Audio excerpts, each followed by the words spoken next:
किस्मत नहीं दिखती हाथ की लकीर में, क्योंकि फर्क बहुत है खुदा और कबीर में।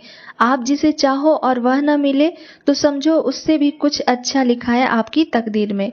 जय हिंद दोस्तों, आप सभी का स्वागत है मेरे चैनल SVS GK हब पर। तो आज के वीडियो में हम लोग कुछ टॉप 45 क्वेश्चन पढ़ेंगे जो आपके आने वाले रेलवे के एग्जाम के लिए, SSC के एग्जाम के लिए, साथ ही साथ CHSL एग्जाम के लिए, सभी परीक्षाओं के लिए काफी ही महत्वपूर्ण है। तो चलिए शुरू करते हैं आज का पहला प्रश्न। पहला प्रश्न है, जब ऑक्सीजन की अनुपस्थिति में भी श्वसन होता है, श्वसन यानी कि रेस्पिरेटरी सिस्टम का ये क्वेश्चन है, तो इससे क्या कहते हैं, यानी कि ऑक्सीजन के एब्सेंस में कह रहा है। ऑप्शन में दिए गए हैं परिसंचरणात्मक, अवायुवीय, वायुवीय या संकुचित। ठीक है, तो इसका राइट आंसर क्या हो जाएगा? इसका राइट आंसर हो जाएगा अवायुवीय। ऑप्शन बी इसका करेक्ट हो जाएगा। ठीक है, जिसे हम लोग इंग्लिश में एनॉर्बिक रेस्पिरेशन के नाम से भी जानते हैं। अगला प्रश्न देखते हैं, एपिग्राफी का अभिप्राय किससे है? ऑप्शन में दिए गए हैं कंकाल के अध्ययन से, शिलालेखों का अध्ययन से, मानचित्रों का अध्ययन से या सिक्कों का अध्ययन से। तो इसका राइट आंसर हो जाएगा शिलालेख के अध्ययन को एपिग्राफी कहा जाता है। ऑप्शन बी करेक्ट हो जाएगा। इसमें देखिए एक और इम्पॉर्टेंट है सिक्कों का अध्ययन, जो कई बार एग्जाम में पूछे जा चुके हैं, तो इसे न्यूमिस्मैटिक्स के नाम से जाना जाता है। अगला प्रश्न है, गुणसूत्र किससे संबंधित है? श्वसन से, स्वांगीकरण से, आनुवांशिक लक्षणों के संचारण से या पोषण से? तो गुणसूत्र का संबंध होता है आनुवांशिक लक्षणों के संचारण से। ऑप्शन सी इसका करेक्ट हो जाएगा। अगला क्वेश्चन देखते हैं, ऑस्कर पुरस्कार का संबंध किस क्षेत्र से है? सिनेमा से, विज्ञान से, चिकित्सा से या साहित्य से? तो इसका करेक्ट आंसर हो जाएगा ये सिनेमा से संबंधित है। ऑप्शन ए इसका करेक्ट हो जाएगा। अगला क्वेश्चन देखते हैं। अगला क्वेश्चन है, ट्रैकिया मानव शरीर के किस तंत्र भाग का है? मोस्ट इंपॉर्टेंट क्वेश्चन है। हृदय तंत्र, श्वसन तंत्र, उत्सर्जन तंत्र या पाचन तंत्र? तो इसका करेक्ट आंसर हो जाएगा ऑप्शन बी। ट्रैकिया जो है वो हमारे रेस्पिरेटरी ट्रैक्ट से संबंधित है। यह एक लंबी खोखली नली होती है। ठीक है, इसके बारे में थोड़ा डिटेल जान लेते हैं। तो लंबी एक खोखली नली होती है जो स्वर यंत्र, ठीक है, जिसे हम लोग क्या बोलते हैं, तो उसे लैरिंग्स के नाम से भी जाना जाता है या इसे स्वर यंत्र बोलते हैं। तो लैरिंग्स को फेफड़ा से जोड़ती है। यह ट्रैकिया का काम क्या होता है, तो लैरिंग्स को फेफड़ा से जोड़ती है, याद रखिएगा।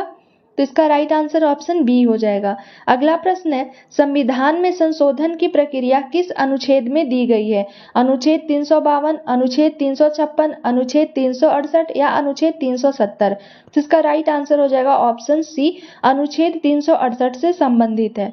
अगला प्रश्न है, हीमोग्लोबिन में मुख्य धातु कौन सी होती है? कैल्शियम, आयरन, मैग्नीशियम या पोटेशियम? तो इसका करेक्ट आंसर हो जाएगा ऑप्शन बी, आयरन, जिसका सिंबल क्या होता है? Fe होता है। कैल्शियम का सिंबल क्या हो जाता है? Ca।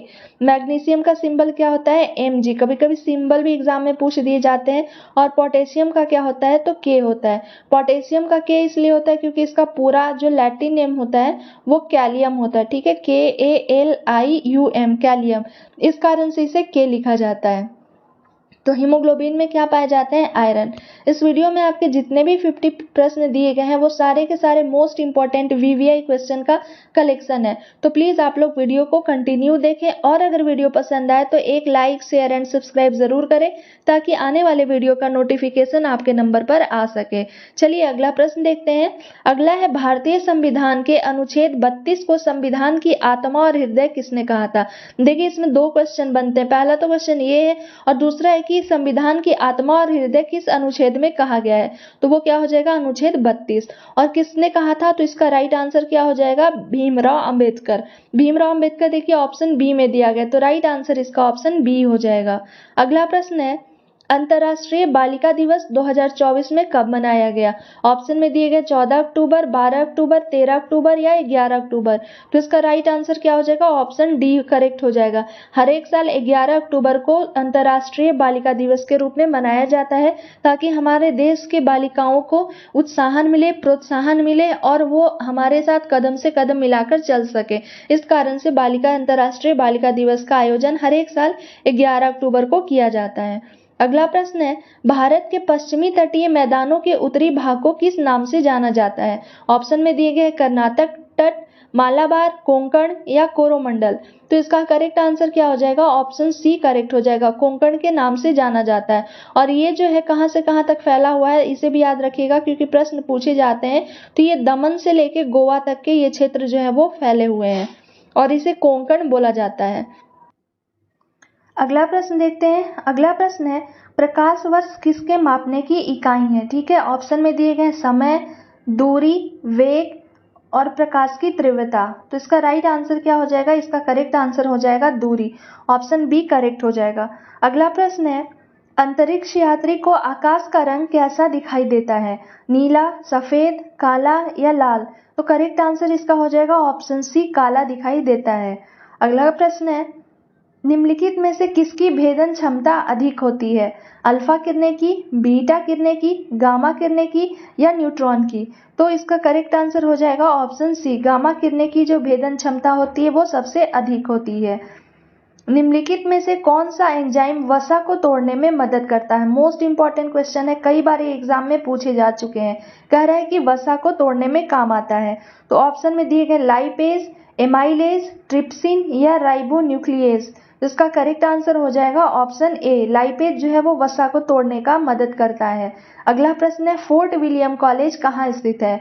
आगरा में, नई दिल्ली में, मुंबई में या कोलकाता में? तो इसका राइट आंसर हो जाएगा ये कोलकाता में स्थित है। ऑप्शन डी करेक्ट हो जाएगा। अगला क्वेश्चन देखते हैं, ग्रहों के गति संबंधी नियम किसने दिए थे?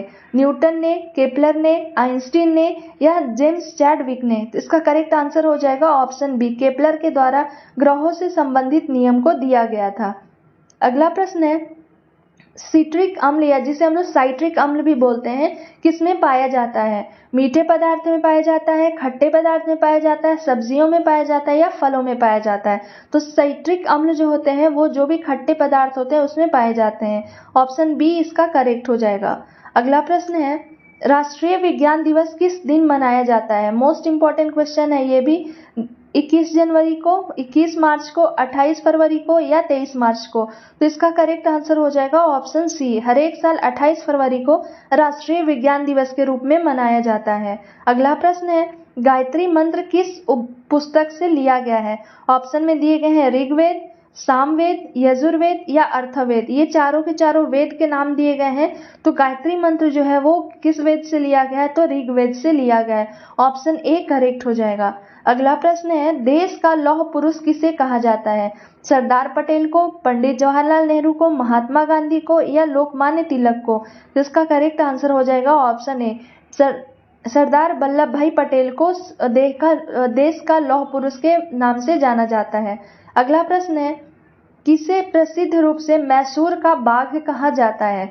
ऑप्शन में दिए गए हैं शेख मोहम्मद अब्दुल्ला, बाजीराव, टीपू सुल्तान या आसफ जाह।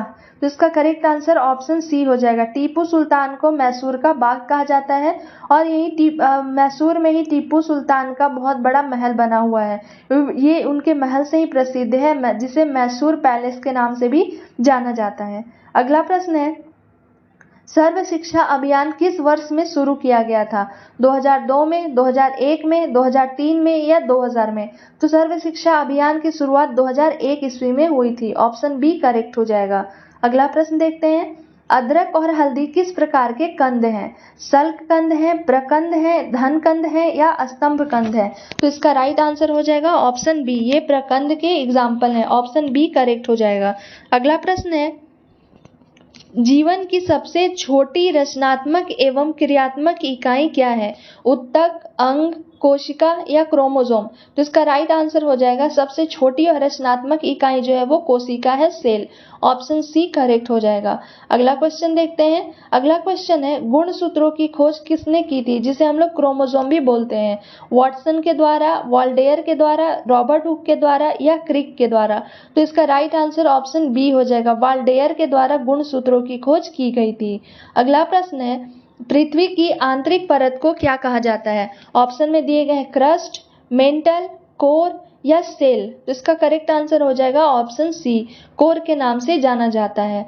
अगला प्रश्न है, कोशिका का नियंत्रण केंद्र किसे कहा जाता है? साइटोप्लाज्म को, न्यूक्लियस को, माइटोकॉन्ड्रिया को या राइबोसोम को? तो इसका करेक्ट आंसर हो जाएगा न्यूक्लियस। न्यूक्लियस को नियंत्रण केंद्र के नाम से जाना जाता है। अगला प्रश्न है, पानीपत की दूसरी लड़ाई किसके बीच हुई थी? बाबर और इब्राहिम लोदी, अकबर और राणा प्रताप, अकबर और हेमू या औरंगजेब और शिवाजी? तो इसका करेक्ट आंसर हो जाएगा अकबर और हेमू के बीच हुई थी। ऑप्शन सी करेक्ट हो जाएगा। अगला प्रश्न है, राज्यसभा के सदस्य के लिए न्यूनतम आयु कितनी वर्ष है? ऑप्शन में दिए गए हैं। पहला ऑप्शन है 25 वर्ष, दूसरा है 30 वर्ष, तीसरा है 21 वर्ष और चौथा है 35 वर्ष। तो इसका करेक्ट आंसर हो जाएगा ऑप्शन बी, 30 वर्ष जो है वो न्यूनतम आयु है। अगला प्रश्न है, सांची का स्तूप किसने बनवाया था?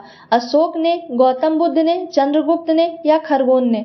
तो सांची का स्तूप बनवाया गया था अशोक के द्वारा। ऑप्शन ए इसका करेक्ट हो जाएगा। अगला प्रश्न है, नोबेल पुरस्कार प्राप्त करने वाला प्रथम भारतीय कौन था? इसका ऑप्शन में है अरविंद खुराना, मदर टेरेसा, अमर्त्य सेन या रविंद्रनाथ टैगोर। तो इसका करेक्ट आंसर हो जाएगा Rabindranath Tagore. Option D correct हो जाएगा। और इन्हें कब मिला था? तो इन्हें मिला था 1913 ईस्वी में, क्योंकि ईस्वी भी हमेशा एग्जाम में पूछे जाते हैं। तो सबसे पहले 1913 ईस्वी में रविंद्रनाथ टैगोर को मिला था। और किस लिए मिला था इन्हें? तो इन्हें साहित्य के क्षेत्र में इनका उत्कृष्ट योगदान था, इस कारण से इन्हें नोबेल पुरस्कार मिला था। अगला प्रश्न है, अर्जुन पुरस्कार किस क्षेत्र में दिया जाता है? विज्ञान के क्षेत्र में, साहित्य के क्षेत्र में, खेल के क्षेत्र में या सिनेमा के क्षेत्र में? तो इसका करेक्ट आंसर हो जाएगा अर्जुन पुरस्कार खेल के क्षेत्र में दिया जाता है। ऑप्शन सी करेक्ट हो जाएगा। अगला प्रश्न है, इंसुलिन का उपयोग किस बीमारी के इलाज में किया जाता है? कैंसर, मधुमेह, रक्तचाप या डेंगू? तो इंसुलिन का प्रयोग जो है वो मधुमेह को ठीक करने में किया जाता है। ऑप्शन बी करेक्ट हो जाएगा, जिसे हम लोग और किस नाम से जानते हैं? तो डायबिटीज के नाम से भी जानते हैं। याद रखिएगा, मधुमेह, डायबिटीज या शुगर बोला जाता है और इंसुलिन का प्रयोग इसी के ट्रीटमेंट में किया जाता है। अगला प्रश्न है, किस संविधान संशोधन द्वारा मतदान की यानी कि वोट देने की आयु जो है वो पहले 21 वर्ष थी, 21 वर्ष से घटाकर अब कितनी कर दी गई है? तो 18 वर्ष कर दी गई है। तो ये कौन से संविधान संशोधन के द्वारा किया गया है? ऑप्शन में 42वां, 61वां, 73वां या 86वां? तो इसका राइट आंसर हो जाएगा ऑप्शन बी, एक जो 61 मतदान की जो संशोधन था उसमें मतदान की आयु को कम कर दी गई थी। ऑप्शन बी करेक्ट हो जाएगा। अगला है, HIV की जांच के लिए, जो HIV होता है जिसे हम लोग एड्स के नाम से भी जानते हैं, इसके कारण होने वाली बीमारी जो है वो एड्स कहलाती है। वो किस टेस्ट से उसका पता चलता है? तो उसका नाम है एलिसा टेस्ट, ठीक है। और ये HIV जो वायरस है उसका पता लगाता है और इसके कारण होने वाली जो बीमारी है वो क्या कहलाती है? एड्स कहलाती है। A4 क्या होता है? एक्वायर्ड, I4 हो जाता है इम्यून, D4 हो जाता है डेफिशिएंसी और S4 क्या हो जाता है? सिंड्रोम। और उसी का चेक करने के लिए एलिसा टेस्ट किया जाता है। अगला प्रश्न है, वर्ष 1885 में कांग्रेस की स्थापना किसके द्वारा की गई थी? एओ ह्यूम के द्वारा, दादा भाई नौरोजी के द्वारा, मोतीलाल नेहरू के द्वारा या जवाहरलाल नेहरू के द्वारा? तो इसका करेक्ट आंसर ऑप्शन ए हो जाएगा, एओ ह्यूम के द्वारा किया गया था। अगला प्रश्न है, कीमोथेरेपी का उपयोग किया जाता है। कीमोथेरेपी का प्रयोग किसके लिए किया जाता है? तो जो कैंसर से पीड़ित व्यक्ति होते हैं उनको कीमोथेरेपी का प्रयोग करके कैंसर से बचाव किया जाता है। अगला प्रश्न है, विद्युत फ्यूज मिश्रण है। विद्युत फ्यूज जो है वो किसका किसका मिश्रण होता है? मोस्ट इंपॉर्टेंट क्वेश्चन है ये भी। तो ये होता है तांबा का, टीन का और सीसा का। ये तीनों का क्या होते हैं? मिश्रण होते हैं विद्युत फ्यूज। अगला प्रश्न है, कोशिका की आत्मघाती थैली किसे कहा जाता है? यानी कि जिसे हम लोग सुसाइडल बैग भी बोला जाता है, ठीक है, या सुसाइड बैग के नाम से भी जाना जाता है। तो वो किसे बोला जाता है? ऑप्शन में दिए गए हैं राइबोसोम, लाइसोसोम, क्लोरोप्लास्ट या इनमें से सभी। तो इसका करेक्ट आंसर हो जाएगा ऑप्शन बी, लाइसोसोम को सुसाइडल बैग के नाम से जाना जाता है क्योंकि ये अपने ही सेल को क्या करते हैं? मारकर खा जाते हैं। तो ऑप्शन बी करेक्ट हो जाएगा। अगला प्रश्न है, कोशिका की ऊर्जा मुद्रा किसे कहते हैं? ऊर्जा मुद्रा, राइबोसोम, लाइसोसोम, ADP या ATP? तो इसका करेक्ट आंसर हो जाएगा ऑप्शन डी, ATP को ऊर्जा मुद्रा के नाम से जाना जाता है। इसका पूरा नाम क्या होता है? Adenosine triphosphate. अगला प्रश्न है, निकट दृष्टि दोष वाला व्यक्ति के चश्मे में कौन सा लेंस लगा होता है। देखिए ऑप्शन में आपका क्या दिया गया क्वेश्चन में, निकट दृष्टि दोष। तो जिन व्यक्ति को निकट दृष्टि दोष हुआ रहता है उनके चश्मे में अवतल लेंस, जिसे हम लोग क्या बोलते हैं, तो इसे इंग्लिश में कनकेव लेंस के नाम से जाना जाता है। ठीक है, कनकेव लेंस उनके चश्मे में लगा रहता है। अगला प्रश्न है, टूटी हुई हड्डी को जोड़ने के लिए किसका प्रयोग किया जाता है। जिंक ऑक्साइड का, कार्बन डाइऑक्साइड का, प्लास्टर ऑफ पेरिस का, या इनमें से सभी। तो टूटी हड्डी को जोड़ने के लिए प्लास्टर ऑफ पेरिस का प्रयोग किया जाता है। ऑप्शन सी इसका करेक्ट हो जाएगा, प्लास्टर ऑफ पेरिस। अगला प्रश्न है, लेंस की क्षमता का मात्रक क्या है। तो लेंस की क्षमता का जो मात्रक होता है वो कहलाता है डायोप्टर।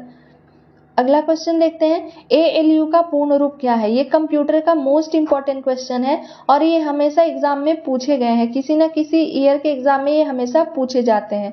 तो ऑप्शन में दिए गए हैं access logic unit, array logic unit, artificial logic unit या अर्थमेटिक लॉजिक यूनिट। तो इसका करेक्ट आंसर हो जाएगा option D, arithmetic logic unit होता है ALU का पूरा नाम। और एक आपका CPU हो गया, रैम हो गया, रोम हो गया, ये सारे के सारे जो फुल फॉर्म होते हैं वो हमेशा परीक्षा में पूछे जाते हैं। तो अगर आप लोगों को सेपरेट कंप्यूटर का वीडियो चाहिए तो ये इस सेशन में एक सेपरेट कंप्यूटर का वीडियो अपलोड किया गया है जिसमें सारे के सारे फुल फॉर्म्स दिए गए हैं। तो अगर आप मेरे चैनल पर नए हैं तो उस वीडियो को एक बार जाकर जरूर देखें, आने वाले परीक्षा के लिए ये काफ़ी महत्वपूर्ण हो सकते हैं सारे के सारे फुल फॉर्म। अगला प्रश्न है, किसी प्रोग्राम में बग क्या कहलाता है। ये भी कंप्यूटर का काफी इंपॉर्टेंट क्वेश्चन है। हमेशा सुनते हैं कि कंप्यूटर में बग आ गया, तो बग का मतलब क्या होता है, स्टेटमेंट, एरर, सिग्नेचर या बी और सी दोनों। तो इसका करेक्ट आंसर ऑप्शन बी हो जाएगा, एरर को बग के नाम से भी जाना जाता है। अगला प्रश्न है, लेंस की क्षमता का एसआई मात्रक क्या होता है। तो लेंस की क्षमता का एसआई मात्रक हो जाता है डायोप्टर। ऑप्शन बी इसका करेक्ट हो जाएगा। अगला प्रश्न है, विश्व जल दिवस कब मनाया जाता है। 5 मार्च को, 17 मार्च को, 20 मार्च को या 22 मार्च को। तो इसका राइट आंसर हो जाएगा ऑप्शन डी, हर एक साल 22 मार्च को विश्व जल दिवस के रूप में मनाया जाता है। अगला प्रश्न है, अंतर्राष्ट्रीय मजदूर दिवस कब मनाया जाता है। 1 अप्रैल को, 1 फरवरी को, 1 मार्च को या 1 मई को। तो अंतर्राष्ट्रीय मजदूर दिवस, जिसे हम लोग इंटरनेशनल लेबर डे के नाम से भी जानते हैं, वह 1 मई को मनाया जाता है। ऑप्शन डी करेक्ट हो जाएगा। अगला प्रश्न है, निम्नलिखित में से कौन सर्वोत्तम विद्युत का चालक है। विद्युत का चालक यानी किसके बारे में पूछ रहा है, तो कंडक्टर के बारे में पूछ रहा है। अब जान लेते हैं कि ये कंडक्टर होता क्या है। तो कंडक्टर उसे बोलते हैं जो अपने से होकर, ठीक है, हीट एंड इलेक्ट्रिसिटी को क्या करने देता है, तो पास करने देता है। ठीक है, तो उसे क्या बोला जाता है, कंडक्टर बोला जाता है। और जो नहीं पास करने देता है वो आपका क्या होता है, तो कुचालक, जिसे हम लोग बोलते हैं। एक गुड कंडक्टर होते हैं, एक बैड कंडक्टर होते हैं। तो प्रश्न में हमसे किसके बारे में पूछ रहा है, चालक के बारे में पूछ रहा है, और वो भी चालक में सर्वोत्तम। ये चारों में से कौन सर्वोत्तम विद्युत के चालक हैं। ऑप्शन में दिए गए हैं तांबा, दूसरा है लोहा, तीसरा है एल्यूमिनियम और चौथा है चांदी। तो इसका करेक्ट आंसर हो जाएगा ऑप्शन डी, चांदी जो है वो सर्वोत्तम विद्युत का चालक है। और इसका सिंबल क्या होता है, तो चांदी का सिंबल होता है Ag। ठीक है, सिंबल भी याद रखिएगा क्योंकि प्रश्न में कभी कभी पूछे जाते हैं। अब Ag इसलिए लिखा जाता है क्योंकि इसका जो पूरा लैटिन नेम होता है वो होता है अर्जेंटम। ठीक है, अर्जेंटम के कारण इसे Ag लिखा जाता है। एल्युमिनियम का सिंबल क्या होता है, तो Al होता है। लोहा का क्या होता है, Fe, जिसे फेरम के नाम से जाना जाता है। और तांबा का सिंबल जो होता है वो होता है Cu, जिसे हम लोग कॉपर भी बोलते हैं। तो ये आपके कुछ 50 क्वेश्चन थे, महत्वपूर्ण जीके, जीएस और स्टैटिक जीके के मिक्स क्वेश्चन। आई होप आपको वीडियो पसंद आया होगा। अगर वीडियो पसंद आया तो प्लीज़ एक लाइक, शेयर एंड सब्सक्राइब ज़रूर करें। मिलते हैं जल्द नए वीडियो के साथ। Thank you for watching my video.